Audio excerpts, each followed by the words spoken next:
500 टाकाल' नांगौ लान मोनलाङो मबाइल 500 टाका लाब्ला 20,000 50,000 नि मबाइल मोनलाङो आयो बेसेबांबा गोबावनि उनावहाय दिनैहाय आङो चिरां जिल्ला आमथेखा बाजारखौहाय एसे एक्सप्लर खालामना देखायनो सानदों नोंथांमोनहाय ओमफ्राय आङो दाख्लैहाय मोनसे भिडिअ होदोंमोन बेनो जादों जाहैबाय नै नोंथांमोना नुखादों स्क्रिनावहाय आइफन मबाइल बेनि सोमोन्दैहाय आं दाख्लैहाय होदोंमोन मबाइल रिपेयारिं सेन्टार आरो जिथुनाखि मबाइल फोसाबो ओमफ्राय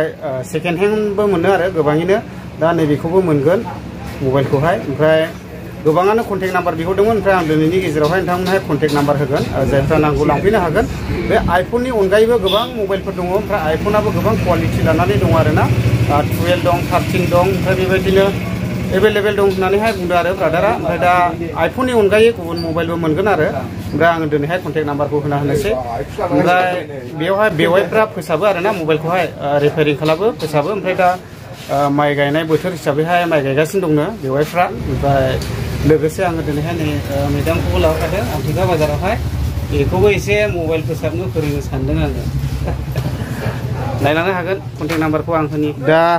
ओरैनिफ्रायबो फैयो जाहैबाय खैला मैला जानानै ओमफ्राय ओरै गिदिंबोबाय ओमफ्राय नै बियो मोनसे दखान जाहैबाय मोजां मोजां मोनजायो बेयावहाय हटेलबो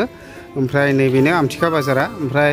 बैयावबो मोनसे बिल्डिं लुगासिनो दङ ओमफ्राय डेभेलप जागासिनो आमथेखा बाजारा मोनाजासे थाखायो आरो फुंनिफ्राय ओमफ्राय आङो कन्टेक्ट नाम्बारखौ होबाय नै नायनानै लादो नै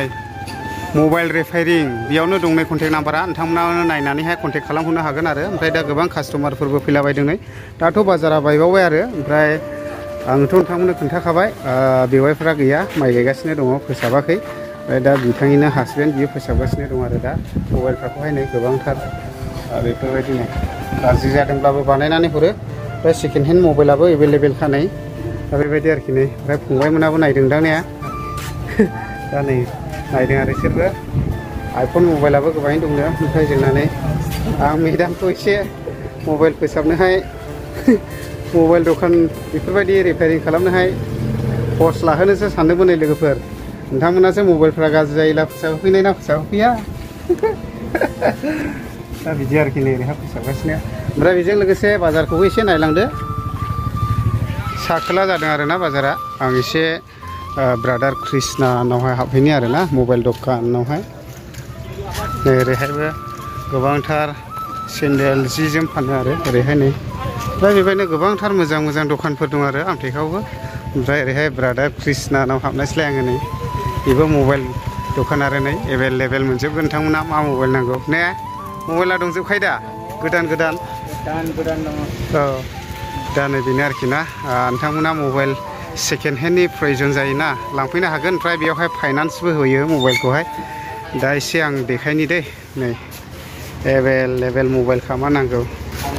ब्रादार मा मा मबाइल दंफैयो ओरैनो गोदान अप्पो भिभ' रियेलमि आच्छा सामसुंआलाय दङ आइफन थाइफन गैया मोनगोन अर्डार होबा आच्छा अर्डार लानानैहाय मोनगोन आरोखि ने फाइनान्सबो जायो दा एभेलेबेल ओमफ्राय सेकेन्ड हेन्ड आच्छा नै नायदो नै सेकेन्ड हेन्डआ एभेलेबेल आरोखि ना औ ओमफ्राय गोबाङानो कन्टेक्ट नाम्बार बियोथोलै नैया बे गोजौआव कन्टेक्ट लिरनाय दंना गैया आच्छा नैखौ खुगाजों बुंहरनो हागोन नामा औ दे बुंहरदो एसे 9957131808 औ दा निस्सय ब्रादारानो बुंखादों नोंथांमोना एकदमबारे रिहोफिनलायनानै खोनासंनानै लांफैनो हागोन आरोखि चिरां जिल्ला आमथेखा बाजार आरोखि नै एभेलेबेल मबाइल खमावनो दंखायो नै सयथिबो 6000 5000 4000 7000 एभेलेबेल 3500 फ्रायनिबो दं नै आल्ला मा खालामनाय मा नंगौ माने सेकेन्ड हेन्डफोरखौबो लायो मोजां मोनला ने औ सोलायनानै गोदान लांनो हागोन नै सुबिदा दंजोबखायो फाइनान्स खालामनाबो लांनो हाबाय बे बोराय मबाइलखौ लालायलां होननानैहाय ने दा बिदि आरोखि फुरा माबा दंजोबो आरोखि फेसिलिटि नै मबाइलफ्राथ' नायदो आल्ट्रा लानो ना मा लानो सामसुंफ्रा दंजोबो नै एभेलेबेल ने आगे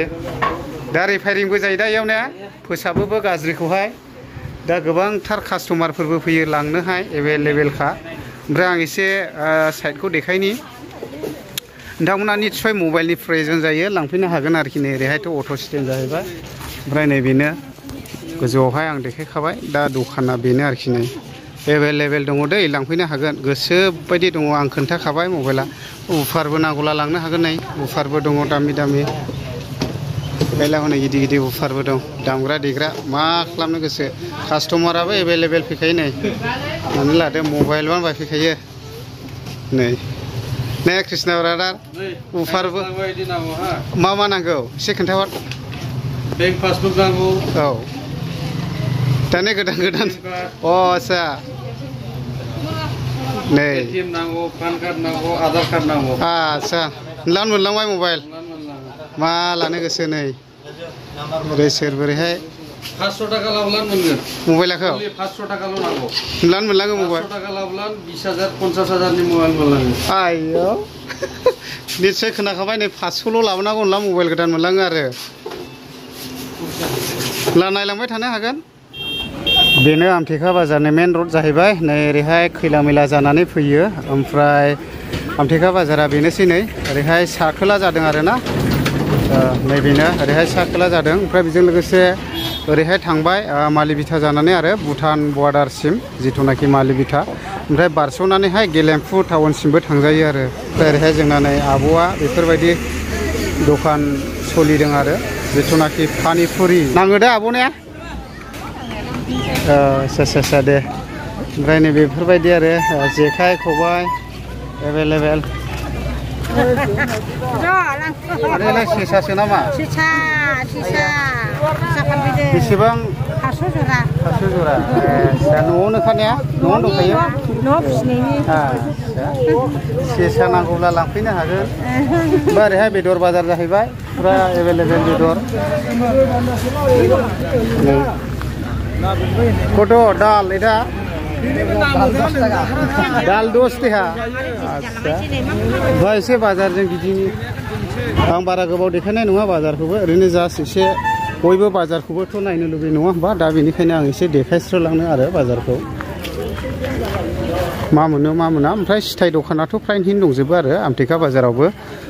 मोनाजासे थाखायो बाजारा एभेलेबेल मोनो मा नांगौ गासिबो मोनजोबो आरो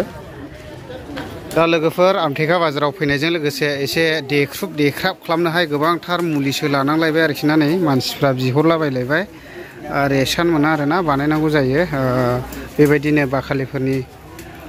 दंफां लाइफांनि रोदा फिथाइ बिबार बायदिनो बिलाइ बेफोरबायदि आरो जोंना नै आदैनावहाय बेबायदिनो जनडेस टाइफड बायदिसिना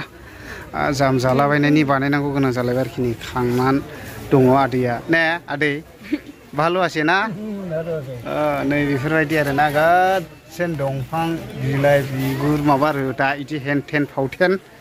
ओमफ्राय हाग्रायावबो खांदेरबावनांगौ बिलाइ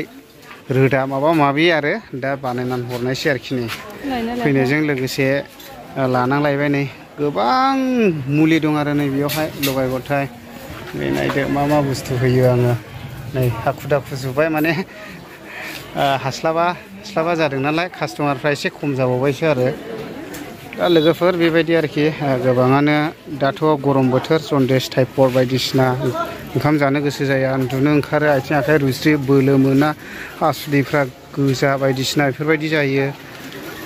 ओरैबायदि बायदि जायो आरो मानसिनि देहायाव दा बेफोरखौहाय जाउन खालामनानै लोंहोनांगौ आरामसे लानस्रां आरोखि बियो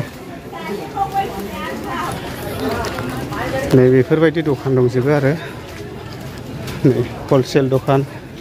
थाव साबोन बायदिसिना बेफोरबायदि नैबेयावबो मबाइल दखान फिसा दं नै बिदि आरो ओरैहाय फुरा साखोला दखान आरो ओमफ्राय ओरैहाय दङ नै आदा मनज ओइ आदा मनज मोजां दा फुरा अरिजिनेल सना दे इयो नकल नङा नै फुरा बेफोरो अरिजिनेल गोजा आरो गासैबो अरिजिनेल ने आदा अरिजिनेल सना ओमफ्राय अरिजिनेल रुपा बिदि आरो खबर सबरथ' मोजां औ बेंटलनिफ्राय आदाया सना नांगौब्ला लांफैनो हागोन नै आमथेखायाव ने दा बिदि आरो आं एसे देखायनि ओरैहाय फुरा बिल्डिंबो लुगासिनो दं दै नै गोगोम बिल्डिं ओरैहाय फुरा गस्ला सि जोम ओरैहाय सि दखान दख'ना दखान बेबायदिनो गस्ला बायदिसिना दखान फुरा बिदि आरोखि आमथेखा बाजारा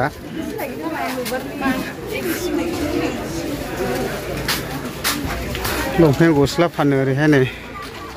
ओरैहाय बाजारा बायबायानो गरम बोथोर नालाय नै जोंना गस्ला दखानदारफ्राबो हेन्डसाम खालायनाय ना बहाल बहालासे सलाथ' दा नै नायदो आमथिखानि दखानदारफोर आरोना फुरा एभेलेबेल लोगोफोर बिदिनोसै बाजारखौथ' महाय दिन्थिबाय थाजोबनो हानो ओरैबायदि बाजाराबो गिदिर आरो एसे साखोला एसे गोलावानो जादों भिडिअखौ बेयावनो दोनथ'नाय जाबाय।